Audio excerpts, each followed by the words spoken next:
Randy Patrick. So Randy Patrick is the city manager at the City of North Battleford, Saskatchewan.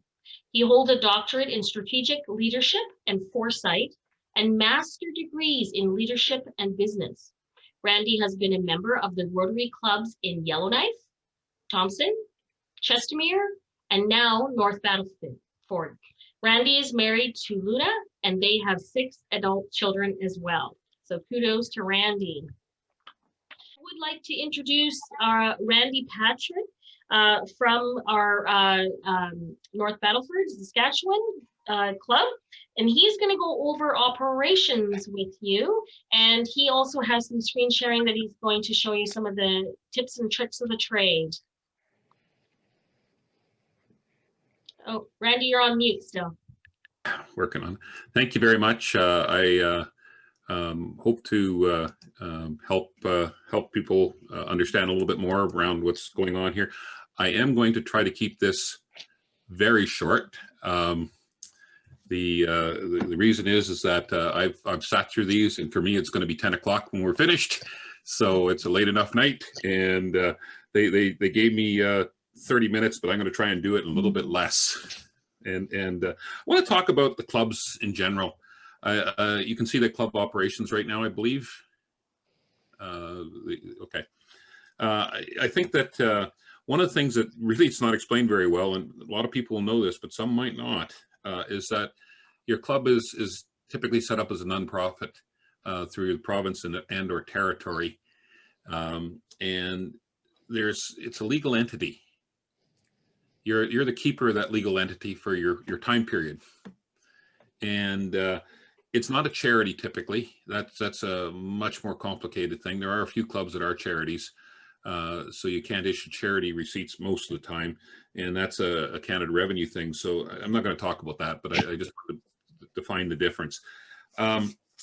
If you are in a club, one of the things that every club has is bylaws. And there is a standard of bylaws that, now I gotta get my screen sharing here and get my mouse going, so give me 1 second, there we go. The bylaws themselves are set up, and there is a standard, and there's the place where it's located for bylaws, the basic standard that Rotary International wants you to have.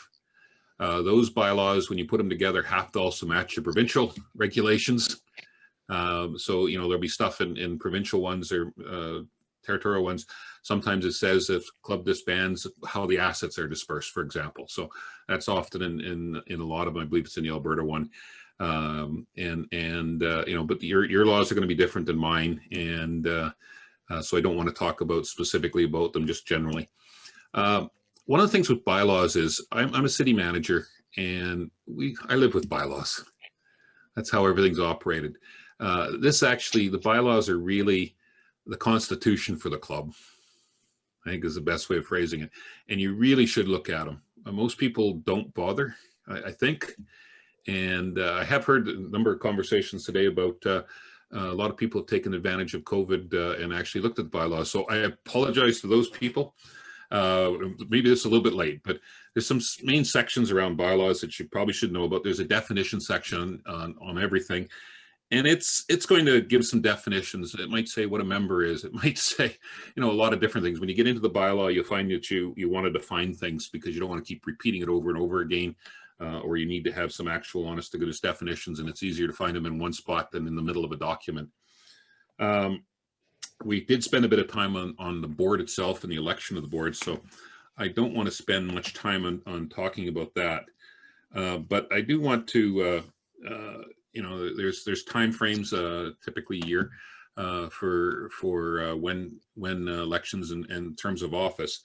I think that one of the things that we're creating the bylaws is that we're actually trying to create. You're trying to magnify not just your abilities, you're trying to magnify the board's abilities. And these bylaws give you some basic rules of doing that. So you have the duties of officers. One of the things that you really want to do is not have everyone doing the same thing. It's kind of like that soccer team of 5-year-olds, and they're all over in the same corner kicking at the ball, and instead of playing positions. And there are positions. The president presides at club meetings and board meetings. That's the starting point. For me, that would be, in my business, that'd be the mayor. Immediate past president would be a director. The president-elect is actually doing what you're doing right now, getting prepared for the year. The vice president would preside at club meetings and the president's not is absent. A director basically attends board meetings and club meetings, right? Secretary keeps memberships and attendance records. Secretaries are worth their weight in gold if you get a good one. And the treasurer oversees all funds and provides an accounting of them. One of the things that we'll talk about here a little bit is the need to make sure that that's important. I don't know about you, but my reputation is worth something, and I don't want someone saying that somehow we managed to lose $1,000. My reputation is worth more than that. I suspect most of your board members' reputations are worth more than that. And something like that can cause you a lot of grief for no particular reason. If it might have been just sloppy, and you really want to avoid that. So you want to have someone who understands. I think someone put in the comments, it's nice to have someone who actually understands a little bit about accounting and bookkeeping as a treasurer. Sergeant R maintains order in club meetings and likes to find the crap out of people, usually, has been my experience. But I think one of the things is that you're going to have some meetings. You're going to have an annual meeting. It's going to be before December 31st to elect the officers and directors. That allows the training and things to happen like we're doing right now. You're going to, in these bylaws, you're going to say when you meet. And if you have to change that, you're going to give notice of the change, and you got to give it to all the club members. Board meetings are supposed to be held every month. Special meetings are called.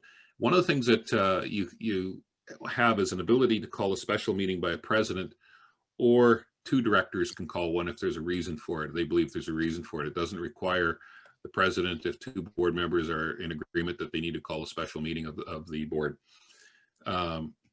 So it's one of those things that kind of, I'd have the same thing at a city council. I can have two, I think it's two or maybe it's three, but councilors get together and say you need to call a special meeting. There's rules around the special meeting, but the meeting could be called with or without the mayor approval on that. And sometimes that is kind of needed. I've never really used it that way, but I've seen where it's been useful. Dues. You're going to be paying dues twice a year. And I believe it was December, if I'm not mistaken, and July to RI. One of the things about dues, and everyone, I was with a starting club, and it was really kind of hard for people to get the idea, was that there's RI dues twice a year, US dollars. There are dues for the region, district, and the club also needs dues money. And I think that's one of those things that we forget. So there's three different levels, and you got to make sure that you're actually dealing with all of those. Business, voting, basically we're going to have a vote by hands, except for the election of officers and directors, which should be done by ballot. Board may also want to do ballots for some resolutions. There are club committees that we have to take into account. And those are actually listed in Article 11, Section 7. So I'll let you look them up. Most of those are already set up in your organizations. One thing about it is the president is an ex officio member on all committees, so they can attend all committee meetings. It's probably want to let people know you're coming if you're not normally there, but you have that right. Each chair is responsible for the regular meetings and activities of the committee, and supervises and coordinates the work and reports it back to the board. So the chair of that committee actually has a role that is important, and it's not the president's job to go in and run a committee. It is a chair's job. I think one of the things that I want to talk about, though, is the finances, because it's always one where people get in trouble and there's problems. You have to have an annual budget. I do that for cities. Everyone does it for their businesses, at least you hope. And in estimated expenditures, income and expenditures. This year has been kind of a little bit of a mess because of COVID, especially on the fundraising part of it. You know, so hopefully when you got into the year, you looked at that and said, we're going to have some difficulties. Let's put that into the budget. The treasurer deposits the funds in the financial institutions, and there are a minimum of 2 accounts kept. They're supposed to keep 2 separate bank accounts. One is for club operations and one is for service projects. Don't mix the money up. It is a real problem. Again, I was in a starter club, and it was one of the problems that we had was making sure that that was done right. But it sure made life a whole lot easier when you had to account for things. Bills are paid by the treasurer or authorized officer and approved by 2 other directors. Again, I like to make sure that I'm protected, and you never ever do the blank check thing. Even no matter how easy it is, never do it. You should have someone look through it and review the annual financial transactions every year that knows what they're doing, and give everyone a financial statement of the club, ideally a mid-year report with current and previous year income and expenses, and that's to be presented at the annual meeting. So those are just general rules. Like almost every organization does the same thing. If you're going to amend the bylaws, find out what the rules are for your province, and make sure you actually follow them, because there is going to be some requirements around that, and it will also be in your bylaws as to how you go about amending. But they 2 have to go together and make sure they actually work. I think there's the fun stuff of being president. I'm actually a little facetious here. This is the stuff I truly hate, but it's the stuff I need to do, right? You oversee the management of the club, not all of it, by the way. You oversee the management of the club, and you make sure your club invoice is paid. So, Rotary International, you can pay it. There's a few positions that can pay that with credit cards on the Rotary.org, I believe it was.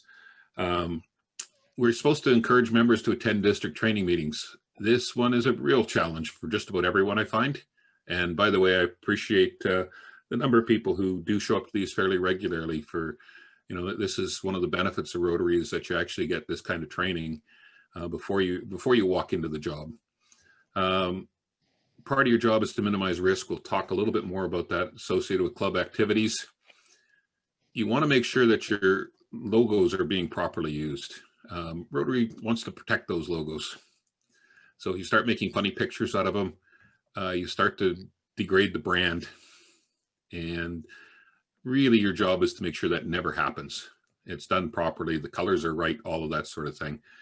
And I think the part that actually is fun is bringing the best out of your club members.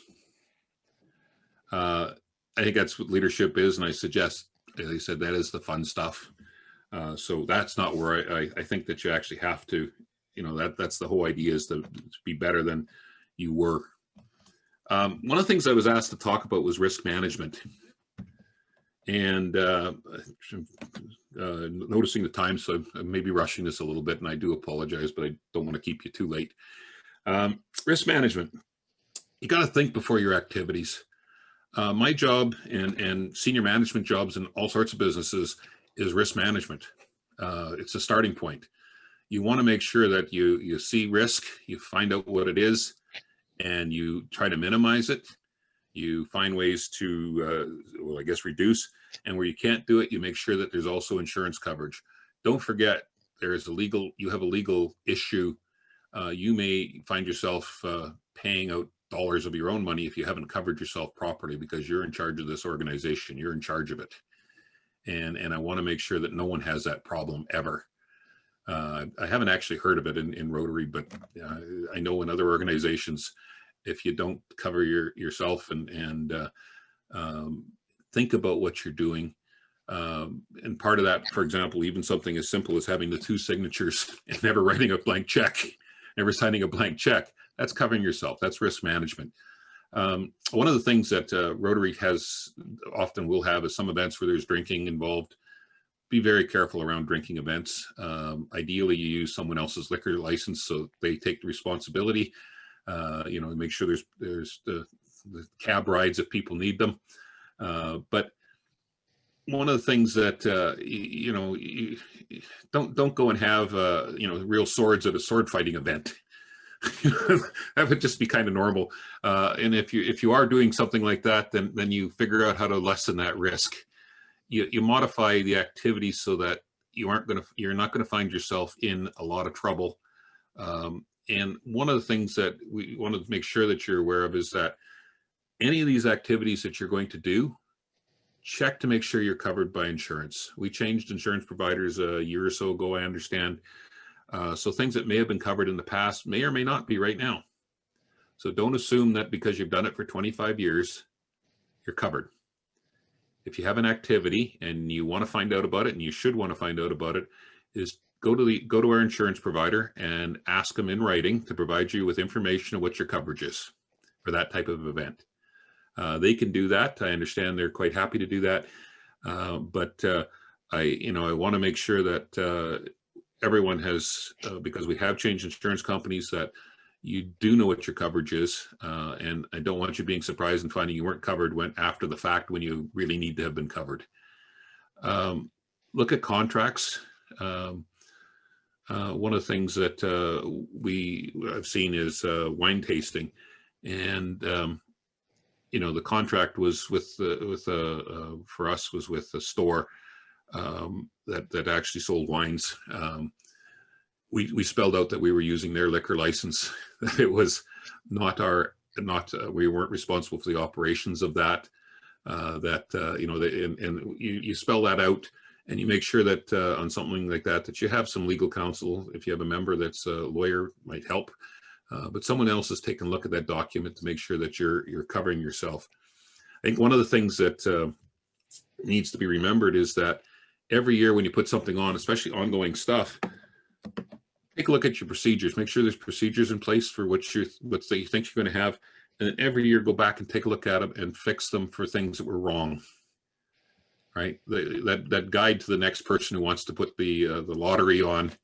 They should be almost a guide created saying, here's the pitfalls we found in the past. Here's how we corrected them. Here's some issues we may still have. And I think that helps just have people understand a little bit better and a bit of corporate memory. But keep in mind that your job as president is to make sure that we don't take undue risks. Have fun, but don't do really challenging stuff, I guess, beyond the risks that you should be taking. RIDs are coming up for the next few years. 2019, 2020, they were $34 per every half year. They're going up to $34.50 in 2021, $35 in 2021, 22, $35.50, and that's the half year thing that we talked about earlier. I think it's also important to remember US dollars. So it could be real money, right? Depends on what happens with the Canadian dollar. It's July 1st, pardon me, I had the wrong date on that, and January 1st, I thought the end of December, but it's January 1st of each year when those dues are done. They can be paid for by the credit card on the Club Admin page. Have the budget at the beginning of the year. You really can't control your spending unless you have an idea of what you're going to spend. It's really easy to give away money, but you have to earn that money somewhere else, and so don't have your money for whatever commitment you think you're going to need, and potentially a little bit of a reserve for other commitments you aren't expecting. But you really kind of think it out during the year what you actually want to spend based on what you can raise. Again, keep your club account separate, 2 signatures. Report back to the board monthly on the financials. The board should know what's going on all the time if there's any issues. And again, halfway through the year, ideally financial statements. And then again, for the annual general meeting, you need financial statements. Those go into the province typically as well. So, that's part of the keeping your club legal. You will find that under the bylaws that or under the legislation that you have to do things to keep your own club legal provincially. And I think that's basically the stuff that I wanted to talk about. In the end, the idea here is to leave the club to the next president in better shape than you received it. And I can't stress that too much. Our job is, it's, you know, if you look at a corporation or a club in this case, legally, and I'm not going to pretend I'm a lawyer, but legally, you have to give that the care and attention of a child. You're the adult. And it's your job to make sure that when you pass it on, that it's in better shape. So I think I put that about as quick as I could. And again, I do apologize. I know we're running a little bit late, and I don't want to keep you late. I did want to do one more breakout, if that's still okay, Jody. Okay. And I think the question is just from the conversation, what area of the club operations would you want to improve? One area. Don't take on all of them, because that'll be quite a challenge for you. Or alternatively, how would you ensure good stewardship of the club financially? I think was the second question that was worth doing. We'll do the breakout about 5 minutes, come back, report out, and I think we might even finish on time.